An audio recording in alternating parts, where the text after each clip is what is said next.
दोस्तों, आप सभी ने कभी न कभी पटाखों का इस्तेमाल तो ज़रूर किया होगा और आतिशबाजी भी ज़रूर देखी होगी। लेकिन सोसाइटी में इसको लेकर एक मिथ है कि फायर क्रैकर्स की शुरुआत ब्रिटिशर्स ने की थी। लेकिन क्या आप जानते हैं कि ब्रिटिशर्स से पहले इंडिया में फायर क्रैकर्स और आतिशबाजी के एविडेंस बहुत इजीली मिल जाते हैं।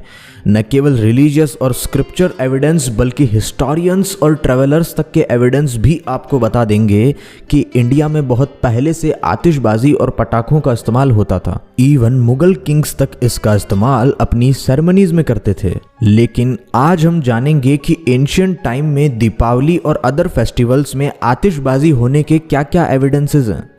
सबसे पहला प्रश्न जो आपके दिमाग में आएगा कि आखिर फायर क्रैकर्स को संस्कृत में क्या कहा जाता है, जिसका जवाब आपको स्कंद पुराण के एक वर्ष में मिलेगा, जहां दीपावली के दौरान सेलिब्रेशन को फायर क्रैकर्स जलाने का रिचुअल बताया गया है, जहां फायर क्रैकर्स को संस्कृत में उल्का दानम कहकर के पुकारा गया है।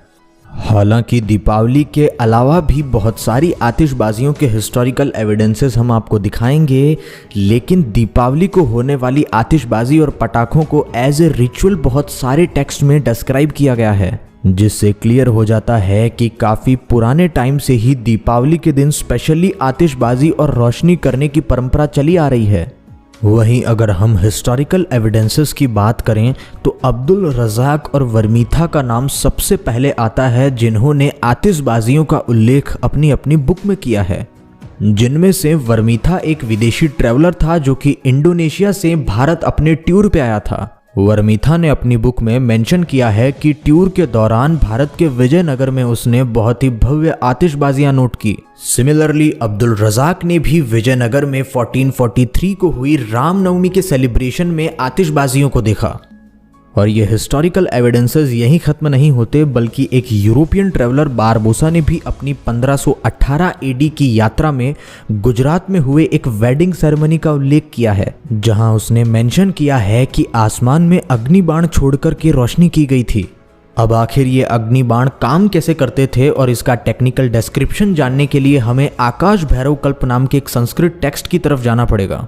इस टेक्स्ट में आतिशबाजियों के लिए संस्कृत में अग्नि क्रीड़ा वर्ड का इस्तेमाल हुआ है। इस ग्रंथ में बाण वृक्षों का डिस्क्रिप्शन है, जो कि बांस के बने पिंजरे होते थे, जिनमें अग्नि बाण होते थे जो कि आकाश में छोड़े जाते थे। आकाश में लाइटिंग करने के बाद ये बाण ब्लास्ट हो जाते थे, जिससे लास्ट में एक बहुत ही स्पेशल टाइप की ध्वनि भी निकलती थी। और ये सारा विवरण संस्कृत में आकाश भैरव कल्प में एज इट इज मेंशन्ड है, जो कि स्क्रीन पे आप देख सकते हैं। और बाणों के अलावा और भी अलग अलग टाइप की आतिशबाजियां होती थी, जिनमें बारूद का यूज करके कलरफुल प्रोजेक्शन किया जाता था। 15वीं सेंचुरी की एक और बुक कौतुक चिंतामणि में तो अलग अलग टाइप की आतिशबाजियों का डिस्क्रिप्शन बहुत डिटेल में किया गया है, जिसमें कल्प वृक्ष, चंद्र ज्योति और पुष्पवर्ती की तरह और भी अलग अलग नाम की आतिशबाजियों का डिस्क्रिप्शन किया गया है। यहाँ तक कि इन आतिशबाजियों में इस्तेमाल होने वाले बारूद और सामान तक का डिस्क्रिप्शन इसमें मेंशन है। ब्यूटीफुल एंड कलरफुल प्रोजेक्शन देने वाले पटाखों के साथ कुछ ऐसे पटाखे भी होते थे जो बहुत तेज आवाज करते थे,